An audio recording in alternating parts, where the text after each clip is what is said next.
Assalamualaikum warahmatullahi wabarakatuh. Berjumpa kembali dengan saya Rahmat Suhendra. Saya merupakan mahasiswa Sekolah Pascasarjana Program Studi Magister Manajemen Properti dan Penilaian Universitas Sumatera Utara. Kali ini saya akan mempresentasikan topik tentang Standar Penilaian Indonesia atau SPI seri 101 dan seri 102, yaitu di mana seri 101 merupakan dasar nilai pasar, dan kemudian SPI 102 tentang dasar nilai selain nilai pasar. Standar Penilaian Indonesia 101 dan 102 edisi 7 tahun 2018 merupakan salah satu topik dari materi perkuliahan mata kuliah etika dan penilaian, di mana terdapat dosen mata kuliah, di antaranya yang pertama yaitu Ibu Profesor Dr. Elizabeth Siahaan, SE, MSc. Kemudian yang kedua, Bapak Insinyur Hamid Yusuf, MM Mapisot, Frix. Kemudian yang ketiga, Bapak Dr. Insinyur Sugiharto Pujangkoro, MM. Saya ucapkan terima kasih yang sebesar-besarnya kepada Ibu dan Bapak dosen yang telah membimbing saya, memberikan ilmu, sehingga saya dapat mempresentasikan topik kali ini tentang Standar Penilaian Indonesia SPI 101 dan 102. Baik, langsung saja kita mulai presentasi yang pertama, yaitu tentang SPI 101 tentang dasar nilai pasar. Tujuan dari SPI 101 ini adalah untuk memberikan definisi umum mengenai nilai pasar.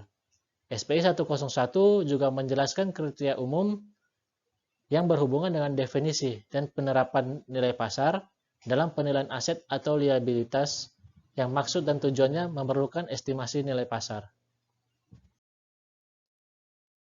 Definisi nilai pasar sendiri yaitu nilai pasar diestimasi melalui penerapan pendekatan dan prosedur penilaian sesuai dengan karakteristik aset, situasi dan kondisi paling memungkinkan di mana aset tersebut diperjualbelikan di pasar.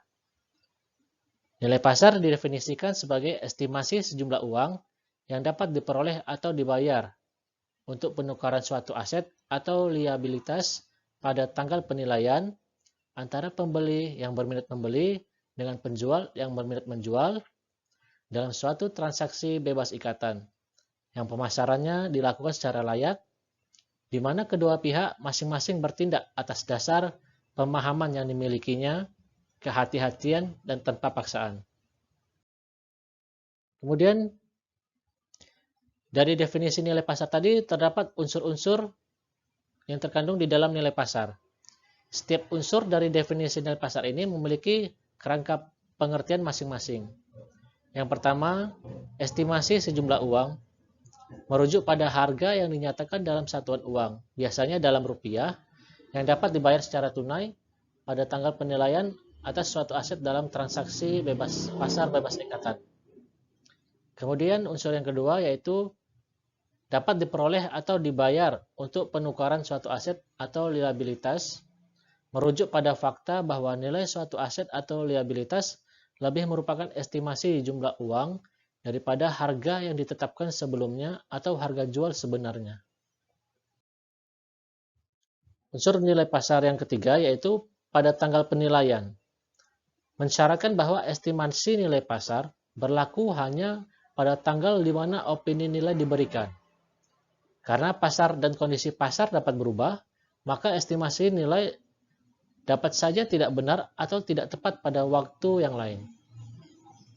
Kemudian, unsur yang keempat yaitu antara pembeli yang berminat membeli, merujuk pada seseorang yang memiliki motivasi, namun tidak dipaksa untuk membeli.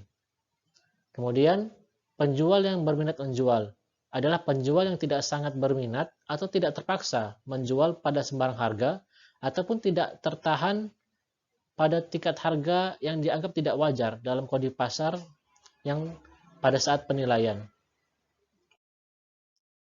Unsur berikutnya yaitu dalam suatu transaksi bebas ikatan atau arm's length transaction, maksudnya adalah transaksi antara pihak-pihak yang tidak memiliki hubungan khusus atau hubungan istimewa, misalnya induk perusahaan dengan anak perusahaannya, atau pemilik bangunan dengan penyewanya, yang dapat membentuk tingkat harga yang bukan merupakan keadaan sebenarnya di pasar, atau menaikkan harga akibat adanya unsur nilai khusus.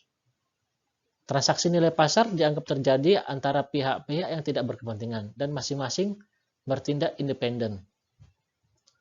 Kemudian, unsur berikutnya yaitu yang pemasarannya dilakukan secara layak.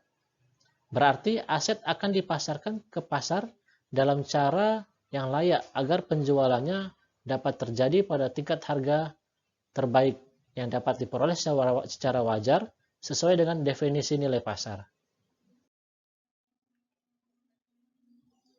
Kemudian unsur berikutnya yaitu di mana kedua pihak masing-masing bertindak atas dasar pemahaman yang dimilikinya dan kehati-hatian.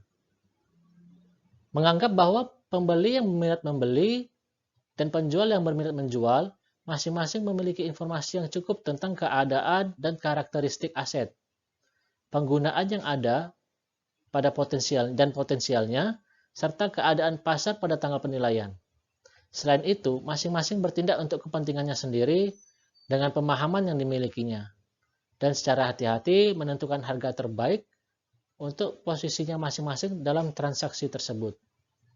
Kemudian unsur yang terakhir yaitu tanpa paksaan.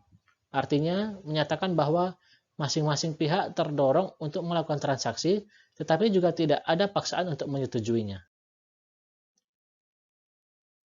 Kemudian, nilai pasar dari aset akan mencerminkan penggunaan tertinggi dan terbaik HBU-nya. Jadi salah satu dasar ketika kita akan menggunakan nilai pasar dalam melakukan penilaian, maka salah satu faktor yang menentukan nilai pasar itu adalah penggunaan tertinggi dan terbaik dari aset tersebut.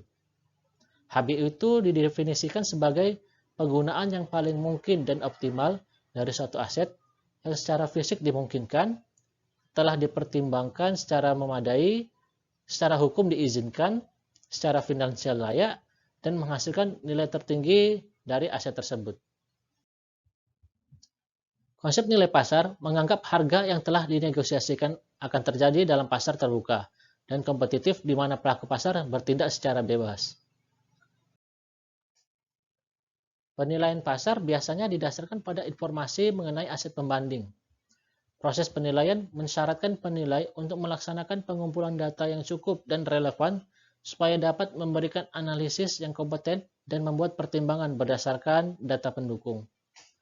Dengan pertimbangan bahwa kondisi yang berubah merupakan karakteristik pasar, penilai harus mempertimbangkan apakah data yang tersedia mencerminkan dan memenuhi kriteria untuk nilai pasar. Nah, kemudian hubungan dengan standar akuntansi, penilaian untuk pelaporan keuangan menyediakan pedoman bagi penilai, akuntan, dan masyarakat berkenaan dengan standar penilaian yang berpengaruh pada akuntansi. Nilai wajar suatu aset tetap biasanya merupakan nilai pasar. Jadi dalam pengertian nilai pasar sendiri, dari standar akuntansi, maka dapat disamakan dengan pengertian nilai wajar. Kemudian masuk pada SPI 102 yaitu dasar nilai selain nilai pasar.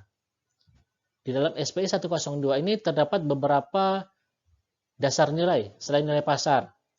Namun yang dibahas dalam presentasi saya kali ini ada 3 dasar nilai selain nilai pasar yang paling sering digunakan oleh penilai dalam melakukan penilaian. Tujuan dari SPI 102 ini adalah mengidentifikasi dan menjelaskan dasar nilai selain dari nilai pasar, serta menetapkan dasar penerapannya, dan kemudian membedakannya dengan nilai pasar. Meskipun sebagian besar penilaian melibatkan nilai pasar, terdapat keadaan-keadaan yang membutuhkan dasar nilai selain nilai pasar. Adalah penting baik bagi penilai maupun para pengguna jasa penilaian untuk memahami secara jelas perbedaan antara penilaian yang berdasarkan nilai pasar dan selain nilai pasar, serta dampak jika ada yang diakibatkan oleh perbedaan konsep-konsep tersebut terhadap penerapannya dalam penilaian. Nah, jenis-jenis nilai selain nilai pasar. Yang pertama, nilai likuidasi. Nilai likuidasi adalah sejumlah uang yang mungkin diterima dari penjualan suatu aset dalam jangka waktu yang relatif pendek untuk dapat memenuhi jangka waktu pemasaran dalam definisi nilai pasar. Pada beberapa situasi, nilai likuidasi dapat melibatkan penjual yang tidak berniat menjual dan pembeli yang membeli dengan mengetahui situasi yang tidak menguntungkan penjual. Definisi di atas berlaku untuk penilaian aset tetap yang umumnya berlaku dalam konteks jaminan pembiayaan dan lelang aset. Penilai harus menyatakan dasar nilai ini sebagai indikasi nilai likuidasi dasar. Dasar nilai ini seharusnya hanya dapat diberikan dalam hal terjadinya kredit macet atau gagal bayar pembiayaan. Nah, biasanya nilai likuidasi ini digunakan dalam penilaian dengan tujuan lelang. Kemudian, dasar nilai selain nilai pasar yang kedua, yaitu nilai penggantian wajar. Definisi nilai penggantian wajar adalah nilai untuk kepentingan pemilik yang didasarkan kepada kesetaraan dengan nilai pasar atas suatu properti dengan memperhatikan unsur luar biasa berupa kerugian non-fisik yang diakibatkan adanya pengambil alihan hak atas properti dimaksud. Nilai ini biasa digunakan pada penilaian untuk kepentingan pengadaan tanah bagi kepentingan umum. Misalnya, ganti rugi lahan untuk pembangunan jalan tol, ganti rugi lahan untuk pembangunan sarana dan fasilitas umum, dan sebagainya. Kemudian yang berikutnya, nilai sewa. Nilai sewa adalah perkiraan jumlah uang yang dapat diperoleh dari penyewaan suatu aset pada tanggal penilaian antara pemilik yang berminat menyewakan dan penyewa yang berminat menyewa sesuai persatuan sewa yang berlaku di antara kedua belah pihak. Contohnya, penilaian untuk tujuan transaksi atas suatu aset yang disewa yang syarat dan perjanjian sewanya dapat diketahui, seperti sewa rumah tinggal atau ruko, dan lain-lain. Kemudian yang terakhir adalah nilai wajar.